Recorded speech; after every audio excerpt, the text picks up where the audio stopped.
Mm. Hello, Hey, man. everybody, and welcome back to Strictly Football for another episode. Hope you're doing good wherever you are. Hope everybody here is doing good. And yeah, exciting past 2 weeks for football. So let's start off by how are you guys? Whoever wants to go first?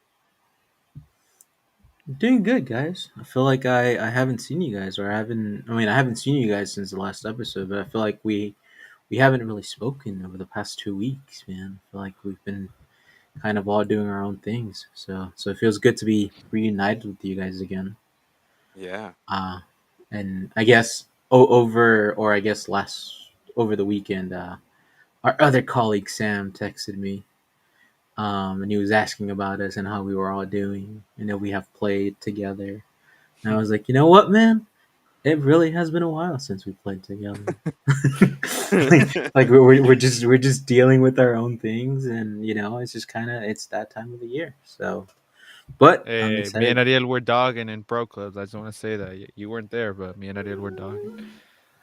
Yeah, man, I'm glad, man. I feel like I feel like we'll slowly get back to it, and of course we all have some fun activities to do next weekend too. So, just good to be back. See you guys again.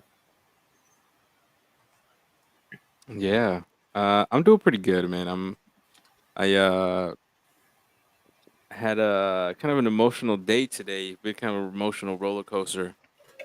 Just My son is graduating from my class, so I'm having to like transition him out. So, it's just yeah, it's a lot. It was a lot. But it was good though. It was a good ceremony. My kids I think felt like they were, I think they were celebrated, so I'm happy about that. Um but yeah, I too have not been playing on my PlayStation as well. So, you know, just man, being a dad and just I'm fucking tired, man. Sometimes I'm going to sleep early. Mhm. I guess if I could just ask more into that, like how has or like now that you get emotional about that, how was the balance between being a teacher and a dad to to your son, at least for this year? How was the balance? I mean, it was at times it was hard, and at times it was pretty easy. Like I think, I like that he gets to see me do my passion, and he gets to see me do what I've dedicated my life to for many years. So he gets to see that, you know what I'm saying? And he gets to experience that also as a student, but then also as like my son. So I feel really blessed that I have that opportunity. And it's also sad, you know what I'm saying? Because now I'm gonna be giving them to somebody else. And I don't know, like I mean, that's just real, for schools, like Hmm. that's what we do. We give them to people we don't know sometimes. Most of the times I would say. Yeah. And we don't know what they're gonna do with them. Mhm. So Yeah. yeah. Young bucks growing, man. I know. He is. How are you eating? I'm doing good. Post to both of you guys. I can't relate to you. I've been playing like crazy. Now that I'm off school, all I gotta do is home. All I gotta do is go to work over the weekends and some weekdays. I'm just playing on my time off and enjoying my summer before my last semester of school. So I'm doing good. Yeah. Yeah. It's been it's been nice to be that age again. Yeah. Let's All get it right, rolling. Let's get it rolling. A lot of football. all right, man. Well, thank you for the introductions, Irving. And yeah, that's right. Let's get it rolling. Let's stick. We got a fun episode, and as per usual, we start with our Tarjeta Roja segment of the week or the weeks, Mm. depending how deep you want to dive into. Um, let you guys share. I got two in mind, and but you guys, I'll let you guys go first on these. I got one, and I'm sorry I'm gonna say it just because I'm gonna forget it, and because I just thought of it, so that's why I'm gonna forget it. I think my tarjeta roja is gonna go to the Atalanta coach. I think during the final after and we'll talk about it a little bit in just a little bit, but um after the second goal, the Atalanta manager turns to Xabi Alonso and he just kind of like shushes him, like does the shush gesture, and I just feel like, I mean, yeah, cool, like. I'm not trying to be like, oh, like, don't show passion, but like I think in like a time like that, and like I don't know, it just didn't seem right. And then maybe that's just me though. Like maybe other people are like, yeah, like rub it in his face. He's losing. But I definitely think it was uncalled for at the time.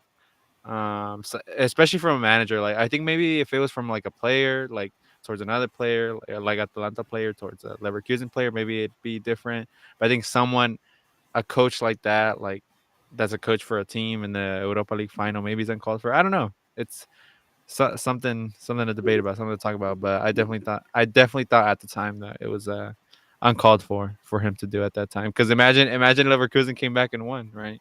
It would have been a whole different story, and people would have been clowning him. So yeah, I think that's my tarjeta roja. but they didn't. They didn't lose, So, or so they didn't. there, Yeah, there he stands with that pose now. yeah, and I'm sure he's gonna frame that picture. It's a cool picture. I saw it. It's Yeah, a pretty it cool is. picture. If you're an Atlanta fan, I'm sure you're like, it's pretty tight. For me, I would say my tarjeta roja of the week has to go to Barcelona and the way that they're like the way that they're just handling this whole Xavi thing. Like now, God, I want to give them the benefit of the doubt, but I don't know, dude. Like the way they're just handling this is just poor, man. Like my boy's looking like a fool right now, and they're talking about. I'm seeing reports that Flick is apparently going to go there. They might bring up Rafa. Like it's just so much uncertainty. You know what I'm saying? And like there's just no real need for that. Like you already got the guy you said you were going to get, which was Xavi, and then now you're like kind of going back because you didn't like Bluetooth some disconnected. comments. Like that's crazy. Yeah. Like they're moving crazy right now. I was gonna say that one too, man. Yeah. Um, but I guess the one thing I saw to that, it's like if every person that follows Barcelona on Instagram would donate €5, Uh-huh. they'll have enough money to sign players and give any coach what they want for next season. So they start a GoFundMe, and Laporta might just be happy and not bitch about Xavi complaining about not having money. Mhm. Uh, yeah, I think that was for sure one of mine's. But I guess if we're sticking to teams and ownerships, I would have to give mine to the San Jose Earthquakes. Oof. Um, Talk about the big dogs now. I mean, yeah, I mean, they lost the U.S. Open Cup against the second, which to be fair, I think this is the team that made the finals last year, and they lost to Orlando City. Uh-huh. Um, but sure, we can blame part of the team, whatever. But we also have to blame the ownership, and in part to the MLS. Because I feel like last week or like the last time we talked, we kind of like went into a rabbit hole on why people turn away from the MLS, and I feel like the San Jose Earthquakes are part of that problem. Where like the owner, like John Fisher, just doesn't care about the team, and it's just like if you don't care about the team, if you don't care about the product, like sell the team or give it to like an owner or an ownership that will actually care about football and will bring this team back to life, or any team in general. But I feel like with the Earthquakes is like you play in arguably the richest county in the US, which is Santa Clara County. Like the sponsorships, like you can do so much in Santa Clara County to revamp this team. But because the team is owned by John Fisher, who doesn't care about football and only cares about the San Jose Sharks, nothing's gonna happen. So it's like yeah, like I feel like I'm at a point with the San Jose Earthquakes that two things can't stay the same, and only two things will happen within the next 5 years. One, he's finally gonna sell, and we'll see a change. Or two, they're just gonna get rid of the team and just send this franchise somewhere else, like they did a couple of years back. So shame on the Earthquakes, but shame on the ownership for just not caring about soccer in general. Yeah. The speech, the soliloquy. I mean, Yeah. I think it was well said. I think the earthquakes are just they're just down this really horrible path. I mean, the new guy that they brought in is pretty tight, though. I'll say that he's pretty good. Like, Yeah. I actually think that's a good signing in the right direction. But yeah, they need to do something with that. He needs to let that shit go. Yeah, and I think also a part of it plays to your right. One of the reasons that's not so entertaining is because, like, for a team like the San Jose Earthquakes, like, there's nothing to lose really. Like, you end up in 15th. Oh well, better luck next season. Oh, we end up in 14th. All right, better luck next season. There's no sense of like relegation or no sense of like kind of like what would you say, like consequence to being so bad. Uh, I know a lot. I know after the game, I was reading a lot of the comments on like the Earthquakes post, and a bunch of the teams were like, "Nah, like we should be relegated. Like the Sac Republic should play for us instead, and things like that." But it was a pretty good game, though. I'll give it that. Pretty good game. Yeah, how do they lose still when they're up Yeah, up in the second half of the extra time? That's crazy. yeah, That's crazy. How do you do that? Two yeah. goals in a Only, matter of 2 minutes? only the Earthquakes, man. Only That's the Earth. crazy. Like the Arctics would find a way to do that. Yeah, Um, they do. It's just the disappointment of our it's the football in our backyard. it's Yeah, the product. I it's the know. Um, product we have. but anyways, let's move it along. Let's. I mean, today we'll bring we'll bring a new segment, which we're calling it recap of the week for now. Irving's going to lead us off, and essentially we're just going to talk about. I mean, there was so much football over the past 2 weeks, seasons ending, transitioning into the international break. So I think we're going to lead it off to Irving to give us a summary of everything that we got to see over the past 2 weeks. Yes, as my brother mentions, a lot of football happening a lot of news, especially. So I'm gonna try to go not as fast as possible, but I'm gonna try to recap everything that we have. I have a couple notes here, so if you see me staring down, I'm looking at my notes. Yeah, so I'm gonna start it over across the pond, and then we'll make our way to Concacaf. But we're gonna start off with Leverkusen finally losing in the Europa League final. Adamola Lookman with a hat trick and two in the first 25 minutes. And Leverkusen's unbeaten run ends at 51 games and almost a year unbeaten. It was 361 days. So yeah, their treble is done. Their perfect treble is done. All right, and then we have pretty big news story over the week with the Premier League, other than Man City winning the title again. We have Paqueta charged for betting. Uh, he is charged for trying to purposely receive a yellow card in 3 games. Paqueta is denying these charges, and he is facing a 10-year ban. And West Ham is backing him up, so we'll see where that goes. And then another kind of news going on is that Wolves and other EPL teams, I believe it's six, include six and Wolves, so seven in total. They're trying to propose that they cancel VAR in the league by next season.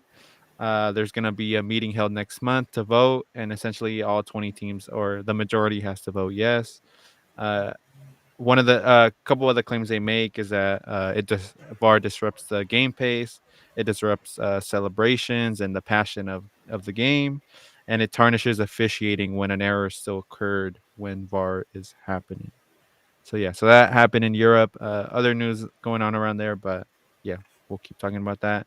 And some news here in Concacaf, we have Chino Huerta sounding some transfer rumors. Apparently, he might be headed to Europe, and that he played his last game for Pumas. He's in talks with teams in England, teams in Spain, possibly Champions League football for him. And according to the transfer market, he is worth 5 million euros, and maybe the Copa America is a showcase. Copa America is a showcase for him. And finally, we have America versus Cruz Azul just wrapped up. The score was 1-1. Antuna scoring a goal, aka UA7, and Hey, Quinones equalizing a couple minutes later. And it was, apart from the first couple minutes, it was kind of a boring game. But um, yeah, they're going back to La Azteca. Is it Saturday? Sunday. Saturday? Sunday. Sun- So they're going back to La Seca 1-1. Yeah, and the last time America and Cruz Azul played, it was a pretty historic final where Moy Munoz scores the tying goal in the last minute to send the game to extra time to go to penalties. America wins. Yeah. So that's the news for the week. That's our recap for the week. Let us know what you think in the comments. And do you guys have any comments about what I just said? Anything? You guys remember at the start of the season when the Paqueta news broke out? We had a topic about it, and I told you guys We did. that the That's true. sponsor of West Ham is Bet365, That's which correct. is the biggest sponsor or like the biggest betting app in Europe. So I don't I can see why West Ham would back them up because I can see them profiting off Paqueta just by making money and the people that make money through that app. So that's my little tinfoil on that. And the other one, because Sandro Tonali, I think, was betting on the same thing. Like, if I would have known that you can just bet on getting a yellow, I think I would be like making bank right now. Like, Yeah. just, just bet that you're gonna get a yellow. Like, Sergio Ramos would make you a fucking yeah, millionaire. Sergio Ramos, man. Let alone Pepe, dude. Pepe Oh, would have. Pepe, yeah. I would have been balling out by Bet a now. red card every other game. Yeah. But who would have thought that just betting to get a yellow is that's the trick, man. That's the trick to betting. It's a smart bet though. Mm-hmm. Especially if you betting on yourself. Mm-hmm. That's pretty easy. Pretty easy bet to hit. But it's like I think I saw a tweet about it. It's like the 4 videos that they posted. Like you can really tell Bucket that's trying to get that yellow. Like he's running to. It's like basketball where like you're just like wanting to commit the foul on purpose to get the yellow. So this man's like going and like slide tackling like minute 80, I think. Nothing to lose. And this man's like, you know what? Time to get paid. It's time to cash in, boys. The money in the bank. But I mean, this doesn't stop him from playing Copa America, right? Like he's in the roster, he's in the call up, but No. this isn't Stops gonna. them. It's You just, oh, it doesn't? You don't think it stops them? It might. well, no, It, that's what I'm saying. Like it's still an investigation, so it it's doesn't it's mean he it's has Mm. under to. the FA. It's under FA. I don't think it's like I Okay, don't Mm. so think it, I don't it think that would be recognized by Conmebol. Mm. As crazy as that sounds, Yeah. you it's like know. it doesn't transition internationally. Yeah. I mean, I would Yeah. assume. I don't know. I don't know. Somebody would have to Yeah. fact check me on that. Yeah. Um, and I mean, I guess for the Atalanta, like, I mean, all the memes are true. Like the first time you actually sit down to see a Leverkusen game, and these men play like they play like a Pumas, dude. Eesh. Yeah. And they just like, Sadly. Sadly. but I feel like maybe like my takeaway from watching the game and just kind of transitioning into like the Champions League final is like teams like Atalanta. Like forget about not having anything to lose or any of like what's at stake in a final. Like the coach specifically prepares for that one game. Like if you look at the way Atalanta play, they played so robotic. Like they were just like AIs like on pro clubs, like the way they move and the way like they literally like pressed into like Frimpong and like Reitz didn't do anything the whole game. Like that man was on lockdown. He could not. I don't know. I mean, I don't even know who was guarding him, but like it's like their defense and attacking was so methodical that like Xavi had no answer. Like I don't think he had ever faced a team that played them the way Atalanta played them. Like like they had such a thin line of a margin for error, and they did everything perfect. Yeah. It doesn't hurt that Lookman also had the game of his life. Yeah. That's what I was That's about to yeah. say. I think it's more so that yeah, Lickman just had the craziest game. And he wasn't just scoring like tap-ins either. He was scoring some Crazy ass goals. crazy goals. Yeah, man was scoring great goals. But yeah. Crazy run though. Crazy run Yeah. for Leverkusen. I think for me, I'm focusing on the what's fresh in my mind, which is America Cruz Azul. I think this is kind of the first time I'm actually really watching it. If I'm being honest with you, like Liga MX, and I don't know if this is the best like example of it, But I will say this, like just from this game, America looks more like they have an idea of what they want to do. And they're more attacking and they're dangerous. You know, it just so happens that they got Henry Martin up there that can't get the job done. And then Quinones is like, I don't know. I feel like Quinones just didn't have his shooting boots on today, but he's still in position, and I think America uh, does like I just feel like there's more intention there to go and try to get a goal. Cruz Azul, on the other hand, look tired. They look kind of uh what's that word when you're kind of like walking in like quicksand, kind of just like sluggish with the ball, and they're just really sluggish as they were playing. Like there were just moments where like a midfielder would get the ball and like they're just taking too long, and then the America players just come and they're just more on it. They're just more into the game, which I wasn't totally like expecting. I thought the game was going to be more dynamic and even watching Cruz Azul play. I mean, I can see why Antuna.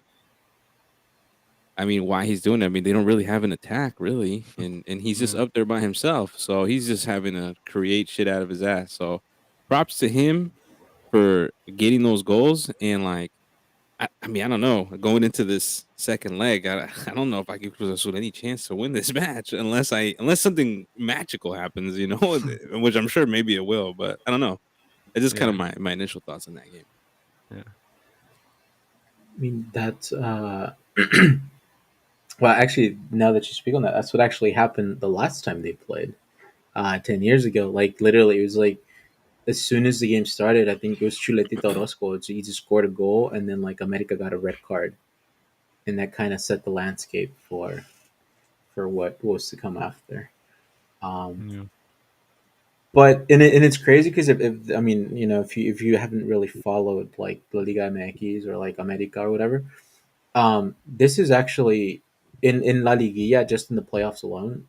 I would say that this was America's best game. Really, Yeah, because the other games That's that no, that's no, kind of crazy statement right there. I mean, it's they it's played it good. I thought they played it good. They looked like they were there for the moment. Like they've been here before. If that makes any mm. sense. No, okay, sure, it is a crazy statement, but if you see the way they played against Pachuca, where they barely passed, in both of the games they were bad against Chivas. They didn't play like they had more chances this game that they couldn't put away than they had in the past four games combined. So it's like, but again, like I'm glad that they are heating up, or like that they're hitting their stride in the two games that matter the most. And with Cruz Azul, I think to what you say, Ariel, and it's true, and I think I've seen it and it's been mentioned a couple of times. It's like Cruz Azul just has 11 players to play. They don't have a bench. Yeah, and that's crazy because that 11 players, I don't know where that's coming from. Yeah, it's 11 players, and the way the coach plays, it's like he plays with five in the back. So it's literally just let's throw it up there and see what Antuna can catch. Um, see, Crazy. let's see until he gets tired, and then we'll try to see if we can do something else. Yeah, But you would think it's America's game to lose on Sunday. yeah, that's definitely what Yeah. it feels like to Um, Yeah. me. That's what it is. Hey, yeah, I feel like y'all hating a little bit on Cruz Azul. I think Cruz Azul is a better team than what they played today for sure. Remind you that this is the first and second place teams that are playing each other, and it's only a 2 point difference. So Cruz Azul was definitely one of the best teams, or they're I mean the second best team this season. So I think y'all hating a little bit more. I'm not saying they might have a chance to win on Sunday, but um yeah, I think it's also America's game to lose because yeah, America. Yeah, to me, it's not the best game they've played all season. They played well, but I don't think it's the best game they played. They missed a couple chances there, and they definitely could have made it a bigger margin uh, in the global. So, but they still played good, and Cruz Azul was playing bad. I won't lie, but I still think they're still a really good team. They played well this year. Hmm. yeah. So, Do you want to? I mean, because you brought it up, and I'm gonna let you give him his flowers. Do you want to talk about Chino Huerta's cap at 5 million, which I think is also crazy? I don't for what other players are selling for what other teams are selling their players for, I don't think it's the craziest amount. I think that's a good Uh, amount. yeah, I I think think, that's a fair amount. and I think what I've been reading a lot is that a lot of people are like, oh well, he should go to a smaller league team. He should go to like a Portugal, He should. Netherlands, and I agree as well.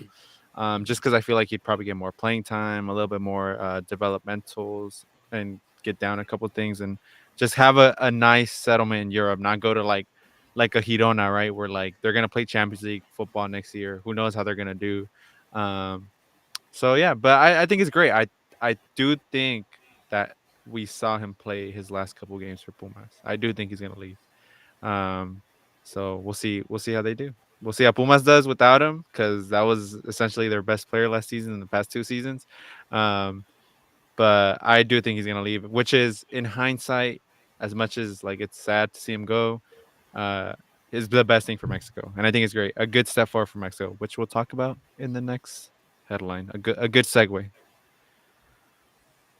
I mean, if I could just add to that, I feel like Hirona wouldn't be such a bad thing. Or just Spain in general. I think if anything, a lot of Mexican players that cross or that make it to Europe usually always say that language becomes a big barrier when it comes to transitioning more than the football itself. So I feel like Hirona, mm, he's gonna be in a place where like he's gonna speak the language, and it might be easier to adapt. But well, It's just Spain though, man. They don't have patience with that's true players. too. That's true That's too. the problem with That's going to yeah. Spain. It's rare to see a CONCACAF player go straight to Spain and do Mm-hmm. well, and then Mm-hmm. them not get hated on, and then being like, threatened to be fucking sent back on loan to fucking Porto or something. You know what I'm saying? Yeah. Like, I mean, I could see that too. Yeah, Mm-hmm. but yeah. yeah, We'll man. see in the next. Transitioning into that, transitioning into the players that I think should be standouts or should like are playing for their next team. Uh, we'll head into our next segment with our Copa America and Euro call-ups. We I have have already a seen. I have a presentation, so Oh, I okay, can run us okay. through. I can run us through that. That's Ariel, even could you do better. the honors? Yeah, I got So Uh, yeah, you could. Yeah, I have a little thing. okay, so we have a few lists Pause. of the call-ups, which we still haven't seen all of them, but we have I think the most important ones Yeah. that we always So that we look forward to. yeah, Um, for this part, I think so I just chose three Euros teams and three CONCACAF or people that are gonna play in the Copa America teams that are gonna play in the Copa America. So right here, so for this example, like yeah, we have I try to choose like the standout ones that have came out recently, um, or maybe ones that create a little controversy. you. But this one I think is kind of standard. We have France's call ups right here. So yeah, I I don't know mean, why they did it like this this, team's but ridiculous, dude. yeah. This seems ridiculous. Like, it's like who they're leaving out is just that's insane. That's people's starters. Like, what I'm saying, like Hmm. in other teams, like it's insane. The talent pool that they have is nuts. I mean, I wish my boy Elisa would have gotten picked, but he obviously didn't make the cut. But Yeah, that's one of the that was names. kind of my biggest disappointment from this list is that Elisa didn't make it. I thought he's had a great season. Uh, Mhm, Probably he's gonna make a bigger jump from Crystal Palace. Uh, but yeah. mhm. I mean, Any yeah. in the rumor spill or in the background, apparently it's been said that Mbappe is pushing for Madrid to make the announcement of him moving to Madrid before the Euros start. But the PSG owner is does not want that because, according to him, which is true, Mbappe is still a PSG player till June 30th. But Mhm, Mbappe would prefer that his name is associated to Madrid before the Euros start. So it'll be an mhm. interesting couple of days in June. Yeah. Yeah. Yeah, Um, I agree. Go ahead. Yeah, go ahead. no, but I mean, as for the call up, like this is nah, man. Their B team is an A team, so Crazy. Yeah, That's yeah, crazy. uh, yeah. I agree with Ariel's point. I think they should have called up Michael Elise. I think he had. a really good season, a really strong season for Crystal Palace, and also just they have a lot of the young guys now, right? Like there's a change in the next generation, and the next generation is crazy. They got Mbappe, they got Dembele, they got Camavinga, Chouameni, Zaire Emery. They called up the PSG guy, Barcola, I think that's his name. Mm-hmm. He's Uh, good. yeah, Yeah. so they have a lot of young guys here, so you could definitely see a shift into the next generation for France. But there's still like the old timers, you got Griezmann, Giroud. I don't know why Bakayoko is in there. Um, but Kante, I know was a pretty big standout. A lot of people didn't expect him to get called back to La Selección again or to a national team. So yeah, but apart from that, this list is basically perfect. I don't think you can get it wrong really with France. I mean, all their players are A status in my opinion. So Yeah. Yeah. Yeah. I know. yeah, It's like I guess the question is like for those players that didn't get picked, like what's next? You know what I'm saying? Like what do they yeah, do? I mean, I don't know if you can ever you have a great season and you still don't get picked. Like how do you make it into this team? Yeah. Because hey, maybe they make into the Olympics team. I mean, Someone this like team Michael is Olise. stacked, dude. This team is Yeah, crazy. yeah. So we'll move Yeah. on to the next one. So we have the England squad here. This is a pre-Euro training camp, quote unquote. Um, it's just like I feel like they just call it pre-Euro just in case someone gets injured or something like that. Uh But huh. I feel like to me this is basically like it. Like this is who they're gonna call it because that's what it But looks like to me. it's who they call up. It's only called the pre-Euro because they have to drop 4 players Yeah, from this yeah, list, yeah. which it includes a goalie. And off the bat, I don't. You That's know, crazy. My boy Dean Henderson got called up. That's crazy. exactly. That's Like that's like, crazy. Yeah. He's a but third string though. He's a third string though. He's a third. at the, well, that's what I'm saying. So it's like, okay, he's the third string.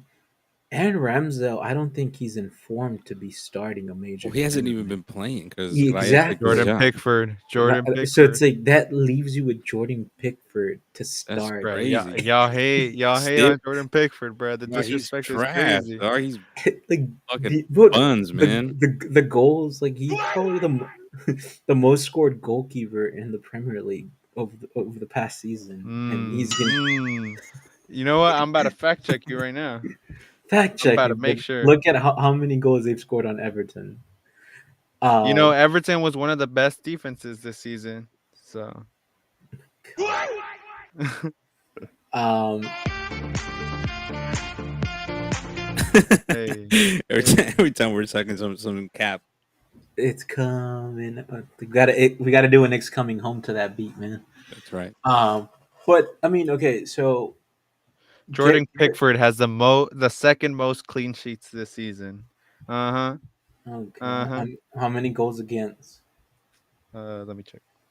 Keep But going. Keep going. I guess to this squad, Garrett Southgate came out and said, I mean, Jude Bellingham shouldn't be a forward or shouldn't be on that one, but Yeah. he said that the forwards he called up are better or like have been more informed than Marcus Rashford.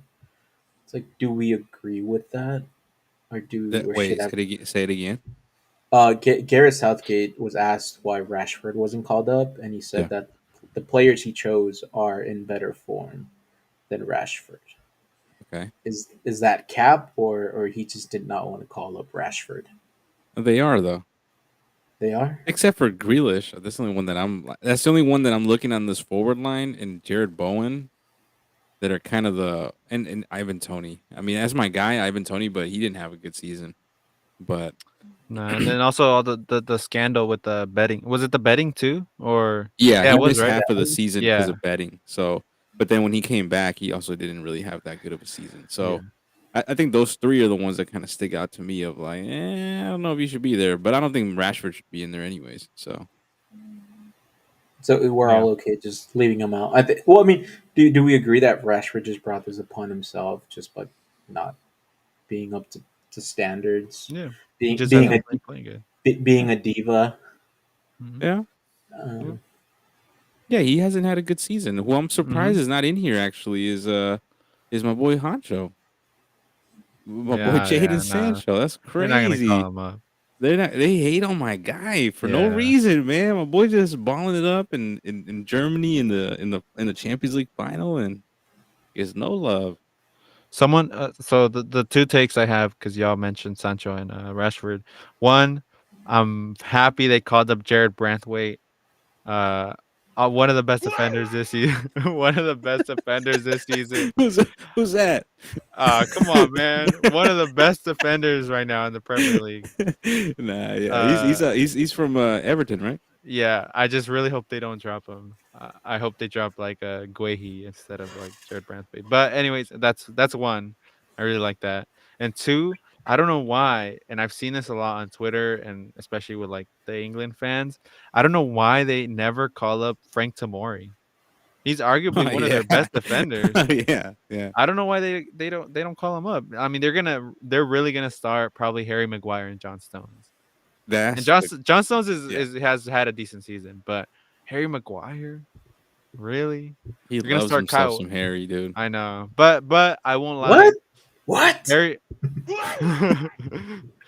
I won't lie, Harry Maguire in a England kit plays better in a Manchester United kit. So we'll see.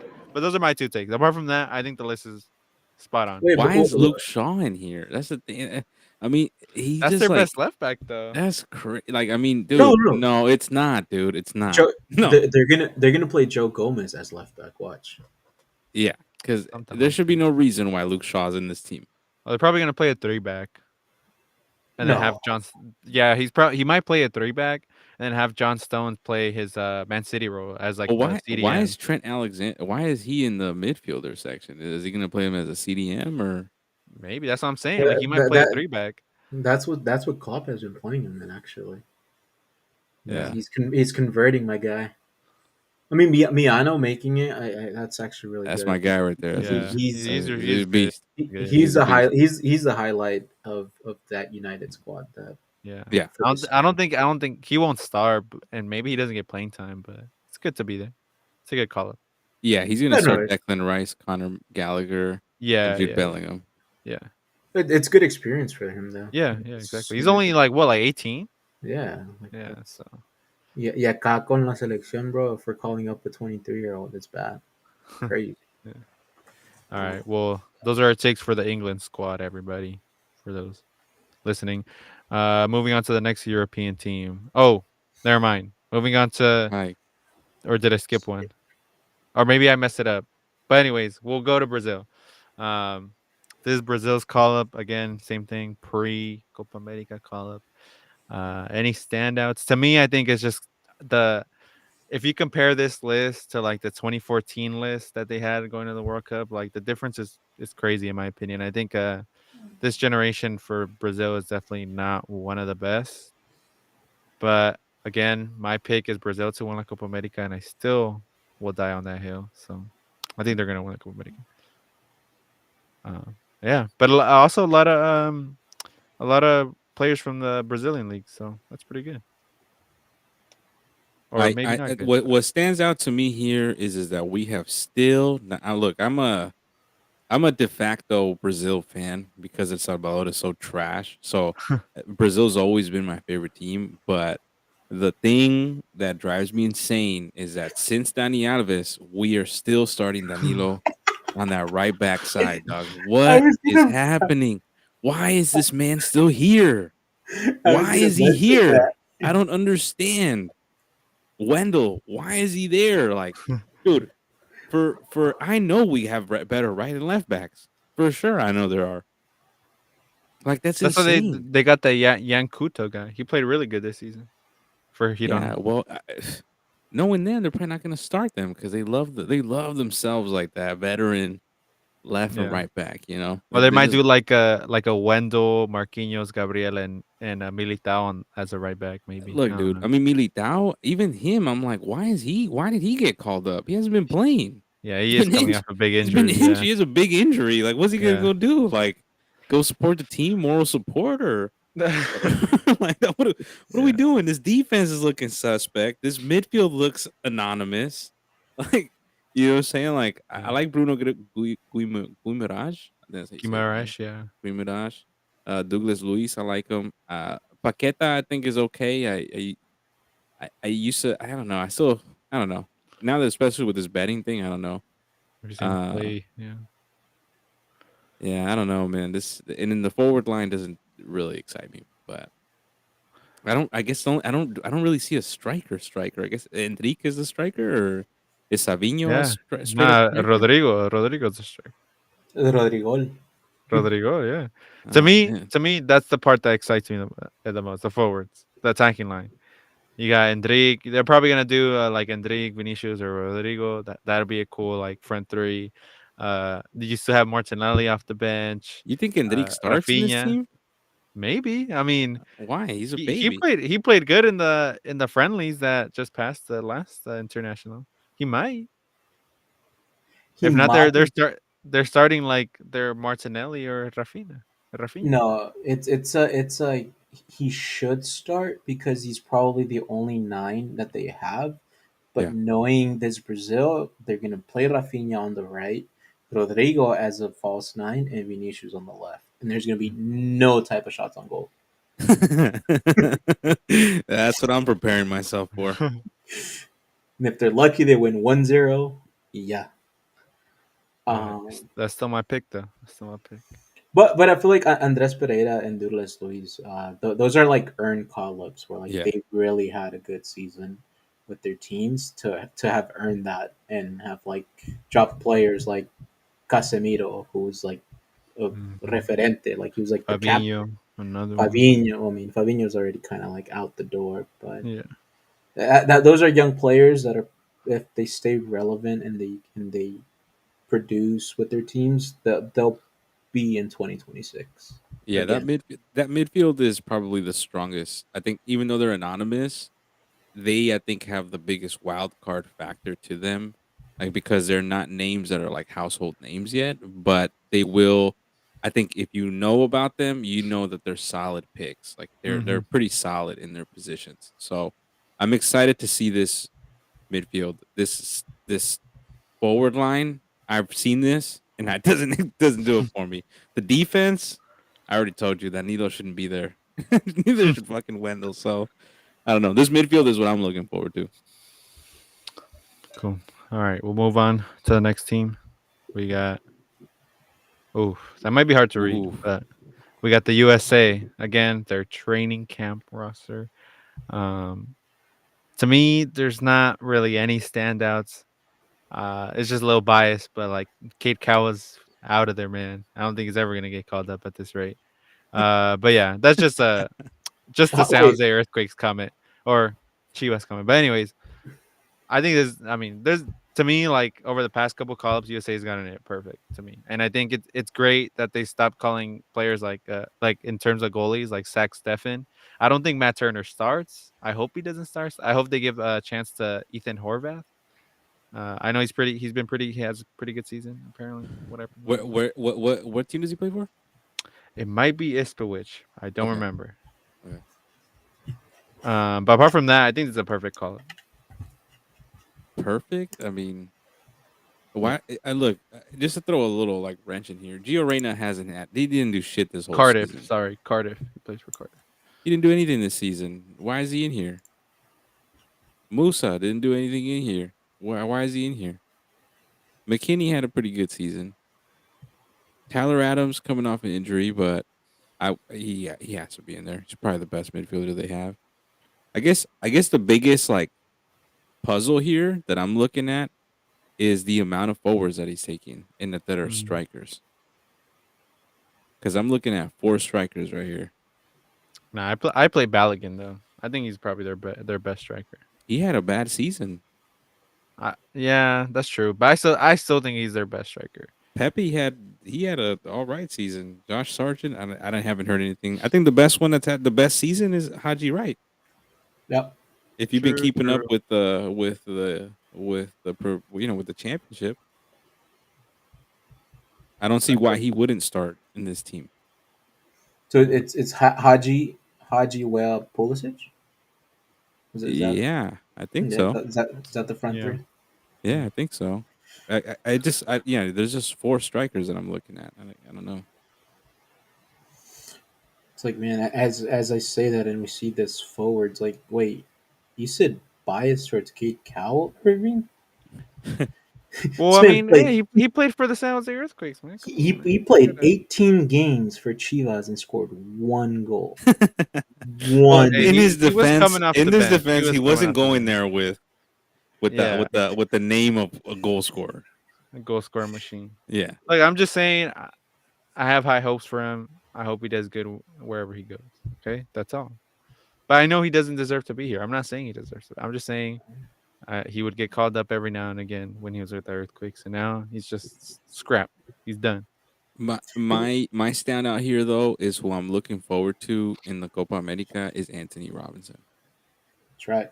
Full Hembo. He's had a great season, underrated. Like not, I mean, I would say he's underrated really in regards to left backs in the Premier League. They don't really talk about him all like that, but he had a great season, Mm-hmm. and he's a beast. Though. If you see him, he's fucking. He gives it his all, and even with the U.S., like I don't know if Pulisic would be as successful with the U.S. without this fool behind him. So I'm excited to see what this fool does.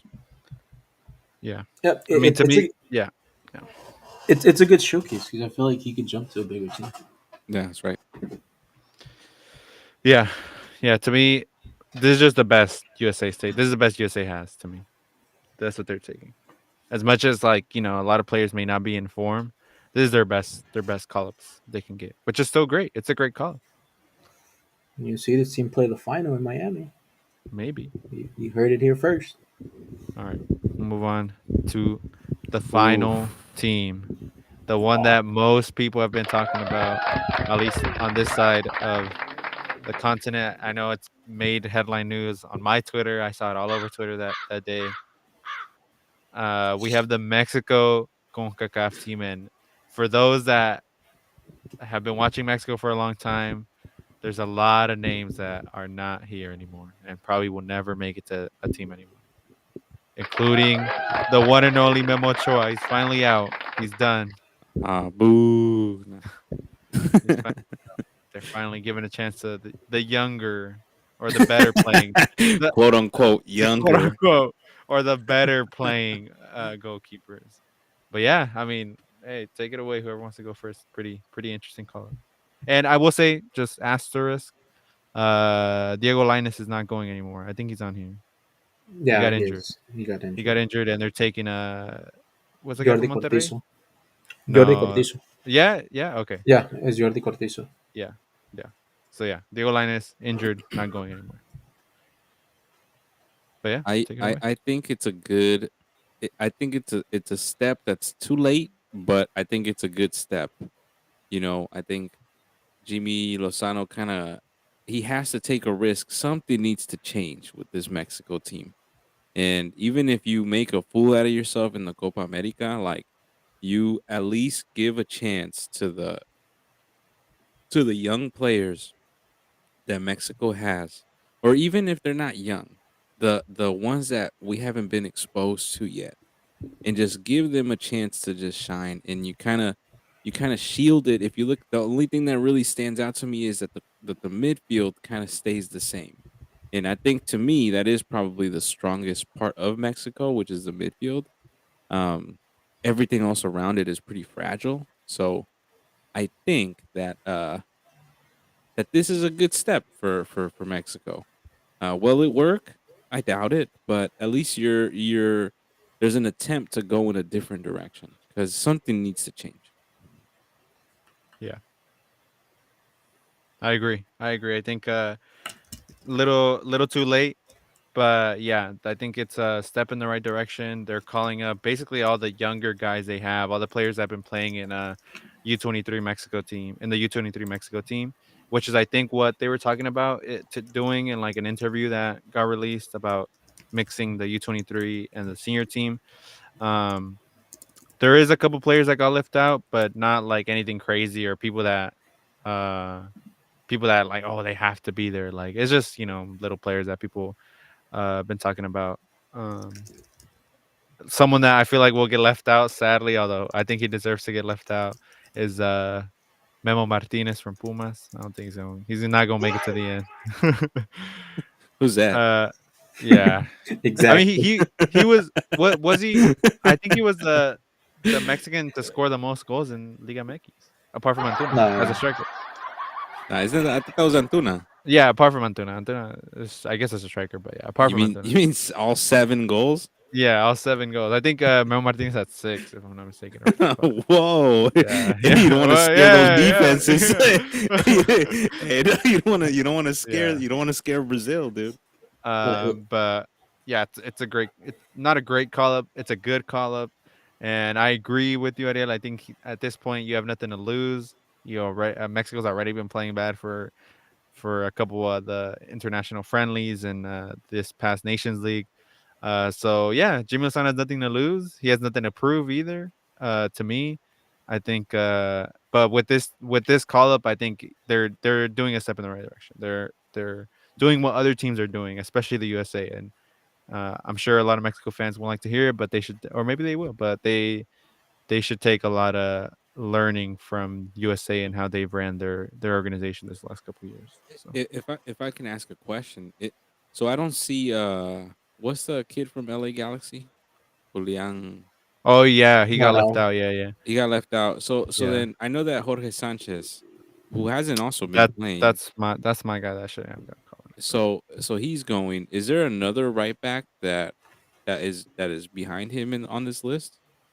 Israel Reyes. Israel Israel Reyes, Reyes. Yeah, Oh, he plays okay. right back for America. He sucks though, but he plays right back. Okay. Oh, que la Okay. chingada, güey. Okay. He does. He does. As a right back, he does. He's not good as a right back. Okay. All right. That's all I wanted to ask. I just wanted to see what if there was another chance for somebody else, and the same thing on the left side because I know that Gallardo was And my guy, one that was kind of holding that left side down. they got Arteaga and Orozco plays left back, doesn't he? From Chivas, or am I No, tripping? Chiquete That's not. juega de central. El de Pachuca, el Brian Gonzalez, he plays left back. Okay. Um, Okay. but I mean, as opposed to what you said, Irving, I feel like Jimmy Lozano does have something to prove. And even if you play, like, even if you lose, you don't pass to the next round, you need to see a different style of play with this core that they have. Ya no, like, there's no excuses que ya no tienes al defensas de Henry Martin. So Santiago Jimenez needs to prove that he is the nine of the future. Edson Alvarez, I feel like he's already been doing it, but Edson Alvarez has to assume the role of, that he's the leader of this team and not like desesperar, so like get silly and just create just fouls and get yellows for no reason. If the game's down, and he has to prove that the defense that he's taking is what he's going to take to the World Cup. But I feel like to him, like it's like, and there's already been rumors like if he doesn't do good, he's not going to make it to the World Cup. These players are, but he's not. So I feel like it's more so on him. Like he figured out the way. He figured out the way to go to like the spot. Look at all the sponsors they have on top. Like he figured out the way, and the sponsors at the bottom. Like all of those control la selección. So it's like he figured out the way to go to them and be like, "Yo, it's time to leave out Chucky. It's time to leave out Ochoa. It's time to leave out Jimenez. It's time to like let me control it." So he figured out the way to let go of that. So now I feel like he does have to prove that his experiment maybe not pay out now, but it's gonna pay out heading into 2026. Because if not, these sponsors are just gonna be like, "All right, dude, let's bring in the next guy." I mean, Javier Aguirre is just like he just got let go. Like he's just one call away. It Mm. happens. It happens like I feel like every 4 years. Like shit's going downhill. They just call Javier Aguirre, and it's like, all right, I'm coaching another World Cup. Yeah. Yeah. I'm So back. I'm back, baby. I'm back. Yeah, I'm exactly. Like back. I'm back. There's nobody else for the job, so I'm here. So I feel like Jimmy needs to prove that he is a coach. Because if True. not, it's a lot easier to let go of one player than to just throw all these players away and just bring like a new set of 23 players to Do play. you think so? As I'm hearing you talk, do you think that he has what it takes to lead this group of players? To no, they're not going to win the Copa America. We're in agreement there, No, right? yeah, Hmm. correct. Okay. So, do you think that he can lead this group to have a good showing? Like, what would be a good showing for you as a Mexico fan? What do you think? What do you think it would be like a good, like a successful run for Jimmy Lozano that would save his job and give these young players a way to kind of show their talent to the wider audience? I guess you would say. I feel like one, it'd be chance creation, and two, goals, because that's what Mexico has lacked over like the past 2 3 years. Like you don't have to win the game, but if you create enough chances to make the fan believe after the game's over, they'd be like, ah, you know what, we lost, but you know what, we missed this one, we missed that one, so at least we got the goal. There's been other games like the game against USA, where it's like we can't even say that we got to goal because they just lost 2-0 and they ni las manos metieron. So I guess the good showing is just chance creation and goals. That's all that I'm expecting, or that's what I'm looking forward to in these next games that he's gonna have. Yeah, for me too. I think I'm looking for also a more inspired team. I think it's a whole, like we've mentioned it, time and time again, it's a whole different team. To me, the floor I think should be just get through the group. I think that's a win. Whether you finish first, whether you finish second, it's not. It's definitely not the hardest group. It's not the easiest group. You have Colombia in there, if I'm not mistaken. Is it No, Venezuela? They're playing. No, not Colombia. no, Colombia is with Brazil. Who do they have? Um, Venezuela and Ecuador, or I don't even know who they have in their group. That's a good question. I think they Um, have Jamaica, no? I know they have Jamaica. they have Jamaica, Ecuador, and Venezuela. Está Yeah. facilito, bro. Okay. Yeah. So to me, it's just get out that group. Get out that group. Easy work or what? Está to, fácil. That's easy work. to me, the floor for Jimmy Lozano should be just get out that group, make it out, whether you finish first or second. We'll see what happens in the quarterfinal. Because if I'm not mistaken, who would they be facing if they finish second or third or whatever it is? Eh, They'd be el grupo. facing Argentina, Canada, Chile, Peru. If Uy, they're Yeah. contra Canadá, bro. Está fácil. So let's just say Oh Argentina finishes man. first and Mexico finishes second. You just got to go out there and try your best. Hey, that's what it is. But that's what I feel like this call up is for.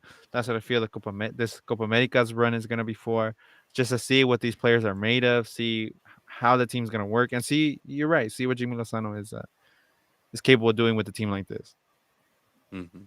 And I guess to the final point, to Ariel's question, the thing with this call up now, it's like the one he got rid of the egos that controlled La Selección. He got rid of people like Ochoa, who players probably respected more than they respected Jimmy. So he has a fresh set of players who he needs to make them believe in him. Yeah. So He reminds me a lot of Arteta, if I'm being honest with you. Like he reminds me, I don't know, maybe it's just his aesthetic, but like he His reminds aesthetic. he just reminds me of him in the sense that in the way that they kind of absorbed the team, you know what I'm saying? Like Arteta had to get rid of some of the players that had bigger egos, and he essentially had like this young group, you know what I'm saying? Like to be like, I'm the one leading this pack. And, I mean, I don't know if Jimmy's going to have what that takes, but I don't know.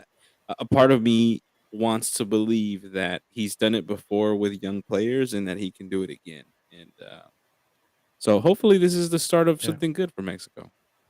Yeah, I'm definitely intrigued and excited to watch them play. I think if they would have taken the normal team, I definitely would have been. I still would have watched, but we would have known what we were to expect. Hmm. So definitely something to look forward to and see how it goes for Mexico. nice. Oh, thank you for that, Irving. I feel like this. I mean, it's gonna be a great summer, guys. There's gonna be a lot of football, and I feel like I'm looking forward to that. Non-stop football, and then just a little quick break, and we're back. We're back on track with regular seasons. But yeah, let's move it along to our final segment of the day. It's Hmm. our hot takes, which I feel like have kind of turned into a debate, like because I mean, what makes it a hot take is that we're not going to agree with it, or we might all agree with it, but I feel like it's one of those things that has has stemmed off pretty good, not just when we talk about it, but outside when we post our videos and on social media. So I'm excited Yeah. to see what you got this week, Irving.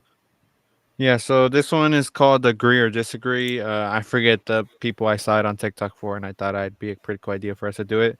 I have three here. I had four originally. I removed one. So I have three here that kind of tie into what we've been talking about this episode. So yeah, agree or disagree. Kind of like hot takes, but not so much hot takes. Essentially, like the game says, you're just agreeing or disagreeing. No in between. No saying maybe. I don't know. Like you have to say you agree or you disagree. Now, some of these I got off like online, so we'll see how it goes. But yeah, so we'll start off with our first one. You guys, if you guys, I think you guys saw most of these. But anyways, Vinicius Junior is the front runner to the Ballon de Oro. It's our first statement for those listening. So what do you guys think? Do you guys agree? Do you guys disagree? Disagree. Why? Uh, I just don't think that he's. I understand why somebody would say that. I don't know if he's a front runner. I think he would be in the top. Like, I mean, I don't know. I think he's in the conversation, but no, this is a popularity contest, and he's popular for the wrong reasons. I feel like I think Mm. that he's getting notoriety for the wrong reasons. So that to me is that's what this is about. Like, so the Ballon d'Oro is like not. It's just a popularity contest. So that's why I say that. Um, yeah, I disagree as well. And I feel like he's starting. I mean, the way, I mean, the popularity contest and like just the awards in general. I feel like he's becoming like this generation's Neymar. Like he's gonna be up there. He's gonna be like in the top three, not in place or anything like that. But he's just gonna be in the top three. But he's never gonna win it. He's just always gonna stay three. And if he gets any close, he'll probably just the closest he'll ever get is probably second. So Yeah.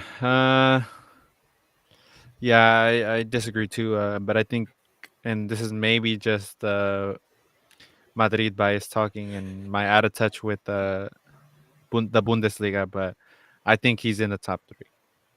That's my take. I think it's gonna. I think the winner to me is gonna be Bellingham if he wins the Champions League, then Mbappe, and then Vinicius Junior. That's how I think it's gonna go. To me, that's how it is. I think he overtook Harry Kane. Vinicius Junior is putting up a great season. And if he wins the Champions League, if he wins the Copa America, I think there's an argument there. I think there's an argument that he might deserve it. But Sorry, just to, there was an there was an argument today that they said that if Argentina wins the Copa America and Messi does good with Inter Miami, then Yeah, he should I win saw it. that. My boy was sounding all crazy. right, all right.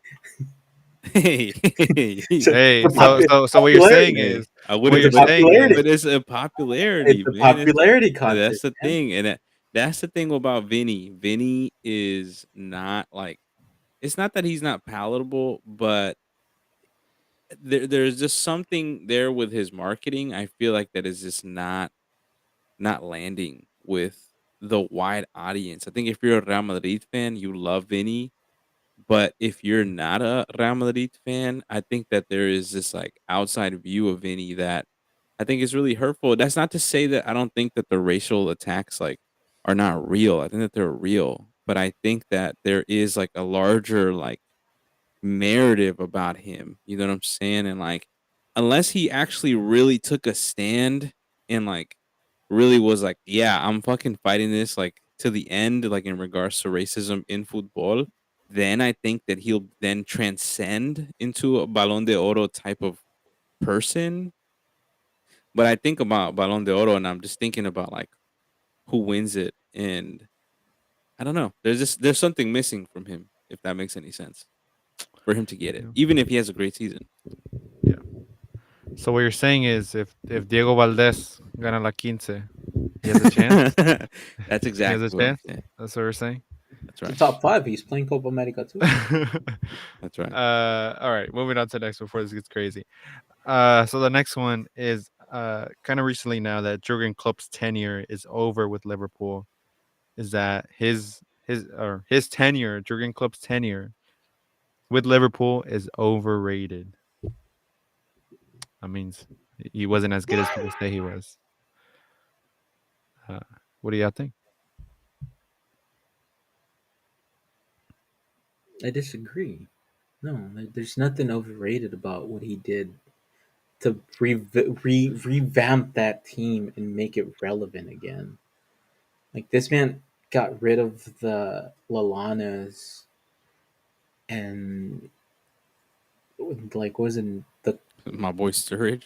The Sturridges. I Ox, mean, the It Ox. The no, what's the other guy that left? was my boy Bellamy on that team. Nathaniel Klein, Yeah, there you go, Nathaniel Klein. the It's like he Lovrens, the all yeah, the Dejan Lovrens, the Skriniars. My boy Oh, that Johnson, the right back. yeah. Oof. Glenn. Glenn No, so yeah, Johnson, my boy. That's my guy. Jesus Christ. there you go. Like all these names, like I don't, like, all scrubs, man. So no, I don't think it's overrated because he also brought in good signings.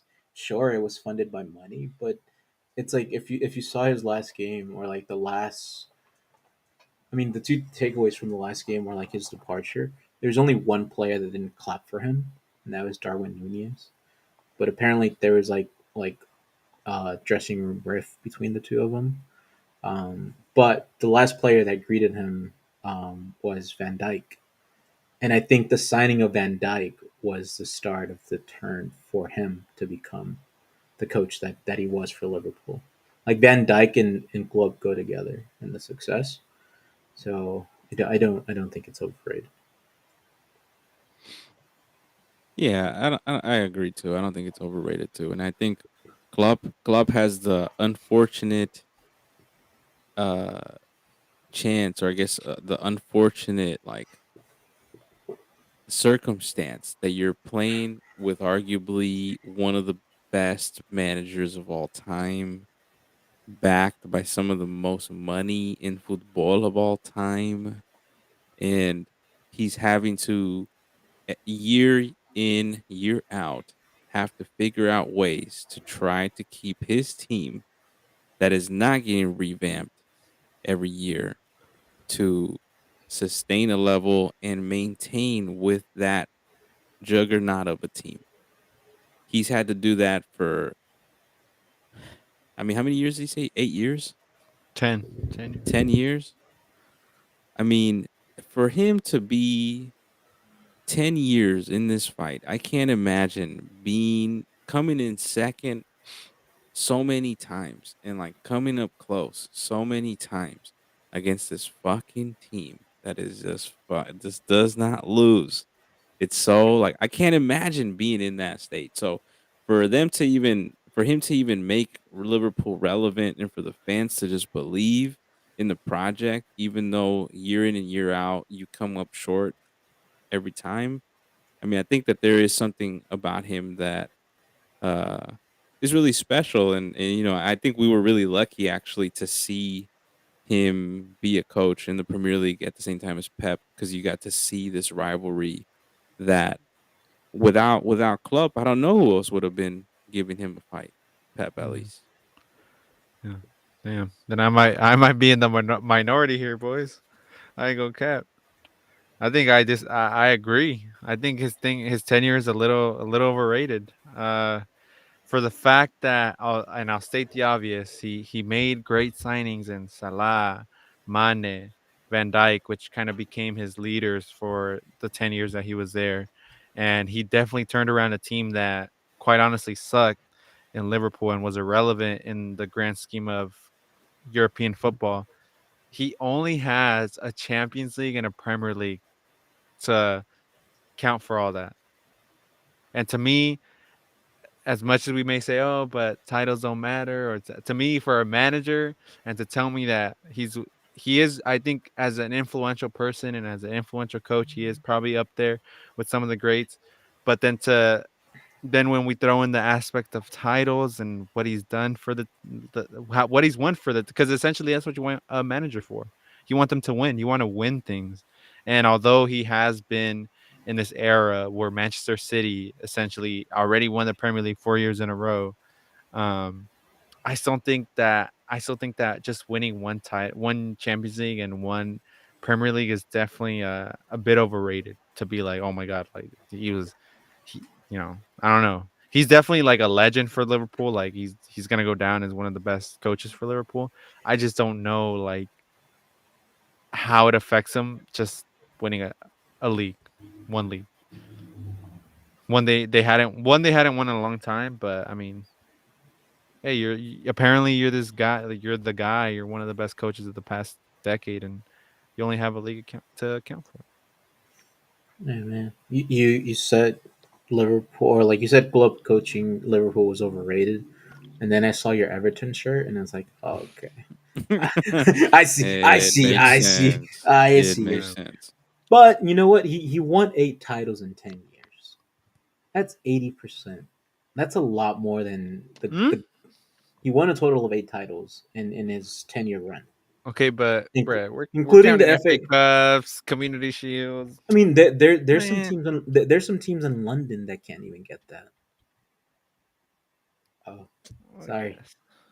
Oh I, no. I, I didn't mean to throw shade at the Gunners and stuff, but Hey, we won the Shield this year, man. dude, my bad, Hey, dude. hey, yeah, come Hey, on, man. I child. know you're not Yeah, talking about my team. We just won that, baby. yeah. The almighty Hey, Community Shield. that's right, man. We won that thing. All right. Sorry, they got Well, the play. that's my take on it. I don't know. Again, I know the obvious. And I know the things he's done for Liverpool. I'm not denying that. I mean, hell, he's the one introducing you to the tour at the Anfield Stadium, so he is a legend for that team. But anyways, the last statement I have here, or the last one we have here, is Hugo Sanchez is the greatest Concacaf player of all time. Agree or disagree? Oof. Puta. I have my take. You want me to go? Well, you're Sure. you're a Pumas fan, so I can imagine what Hey, you're about this is to about to say. shock you though. I disagree. I don't think he's Oh, the best CONCACAF player of all time. I think it's Keylor Navas to me. And I know what Hugo Sanchez has done for Pumas, what he did for Real Madrid. But if you take a look at Keylor Navas, like career, and you just look at that time he played for arguably the best Real Madrid team we've seen in years. He was part of the team that won three titles in a row, three Champions League in a row. He was part of that team. And to think that a guy from Costa Rica, a goalkeeper from Costa Rica, um, was in that team, and he was a starter. He was a starter every game. He was starter in every final, in every one of those Champions League finals. He won those three titles with them. Like, I don't know, like to me that just maybe it's more recency bias, and maybe because as much as we know about Hugo Sanchez and what he's done, like we saw, I think all Keylor Navas just be this great Concacaf goalkeeper, and I'm definitely not going to undermine his achievements and his play for just being a goalie compared to like Hugo Sanchez being a striker. And sadly, his career has been shafted essentially by PSG, and he's now leaving. We'll see where his career takes him, but what he's like 30 something now, like 34, 35. He's getting older. yeah. But yeah, I think it's Keylor Navas, boys. I'm not gonna lie. Okay. I I, th- Ooh, I might I have to go with my boy Mexico. Uh, Yeah. Oh, man, come man, on, let's man. end the Let's show give it already, to man. him, Let's end the man. show. Look, man, Maradona's favorite player, Maradona, the one Uh, that said this man is the best player in the world. Come on. There's no comparison. I think the trophy argument sometimes gets so like worn out about, oh, they didn't win this, they didn't win that. Like, I'm thinking about the CONCACAF as a region. When do you get illusioned by this player that is taking over the world with football? And Mexico took it over for, even if it was for a year or two, he took it over. Like he was the biggest thing on earth in regards to football. Whether you believe that or not, go check it out. Uh, and he took it over. Now, did he win? Maybe what Hugo Sanchez did. I don't think that he did, but I don't know. When I think about the Concacaf, I don't only think about Mexico. I also think about Central America and the U.S. and I think in Canada too. And I don't know. I just don't think that there has been a player produced like Mexico in the story that he's had on that level.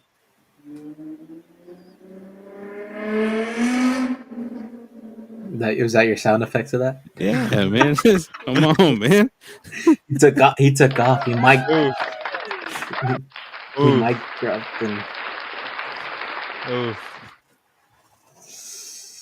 I wonder if he's Salvadorian Yeah, or me. Me. I wonder I if sent there's a video on Mágico Gonzalez posted on our social Yeah, media that was account. your brother that posted that, man. that Yeah, was me. man, the highlights. If you don't know who he is, go watch that social media Hey, I'm video surprised with Michael. there's clips of him. No, I'm not surprised at all, man. I'm surprised there's clips of Hugo Sanchez, to be honest with you. Hey, three Nah, nah, nah, nah. three That time that three that time stat Pichichi of right there. one the one touch, I don't know, Hmm. man. But No, yeah, he is. For what? But and I feel like to the take of Mágico Gonzalez and what CONCACAF is or was, like I feel like we don't see the way we see CONCACAF today as opposed to the way we saw it like in the 80s and the 90s. It's not the same. It's like, and it's 70s in regards oh, in to the 70s in regards to, Mexico. yeah. So Mexico it's was like 70s, buddy. I don't like know when was Hugo Sanchez? 80s? yeah, he was, yeah, with Madrid he was 80s, like 84s So and up it could until be the 90s. argued then it could be argued that the pioneer, the one that opened the doors for Hugo Sanchez, was Mágico Gonzalez, buddy. Like 70s. I love Hugo Sanchez's ego till this day. I feel like somebody, if they ever run up to him, should just be like, "Hey, man, what did Mexico Gonzalez represent to you as you immigrated to Europe?" I'd be like nothing. Hmm. Be like, "What?" Nothing. He's like, "Who's that?" Uh, but it could be. It could be. He was the one that paved the way for at least for the transition into Spain. But no, I feel like what Hugo Sanchez did, and even now, and I guess if you're a Madrid fan or if you when they ask who's your top five strikers of all time, like they'll still mention him.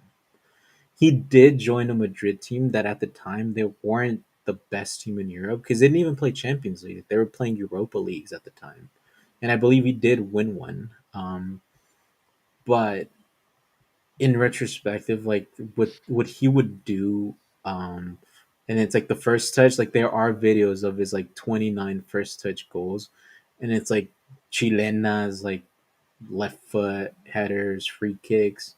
Like that man, like his ego is high because he was that good, and it's like to be like in the same lineup as like Butragueño, who's arguably like this legend to Spain and still like manage to fit in that squad. Like I feel like, yeah, I don't think we'll see that again. And now with a lot more Concacaf players heading to Europe, which is obviously good for our region, like it's just gonna be like harder to like see of what they do because there's just so many more that we can watch now and do good that we're not gonna see like that one off like we did back in the day where it was just like Hugo Sanchez, and that's all we knew, and so yeah, I think he is. Yeah. Hey, you heard it here. I mean, Hey, three I can three have. different takes. I mean, I think that I mean that makes sense to me. What I'm saying, like, I mean, it makes sense. And actually, to factually check, just so that we're also in the same line, Hugo Sanchez and Mágico Gonzalez were in Spain at the exact same time. Oh, So Real Madrid, he went to Real Madrid in '85, and I think no, he went to Atletico in 1981, and Mexico went in 1982. But the difference was that Mexico started, and this fool did not get that much because of the racism that happens in Spain. Not until he moved to Madrid. No. Yeah, not until he moved to Madrid, he had this big kind of showing, and Mexico had left by then. But it's you know They cross different. they cross paths They crossed paths, but one of them was a starter from the jump. at Las Not Palmas. not everybody's built that way. Yeah, we said Las Palmas. You don't even At, know what team it No, was. yeah, at or Cadiz, dude, yeah, Cadiz, Cadiz, dude. Cadiz, which was one Yellow. of the biggest clubs in Spain at the time. Hey It's man. okay, man. Not everybody's built that way in 1981. Not everybody was built that way in 1981. It's okay. Jeez. Hey man. You know, you know, Well, let there you you we'll have it. give you that Well, one, man. let's cut it, man. It's an hour and Yeah, 20 Yeah, minutes. Yeah. yeah. All All right, right. man. Well, that was it for this week.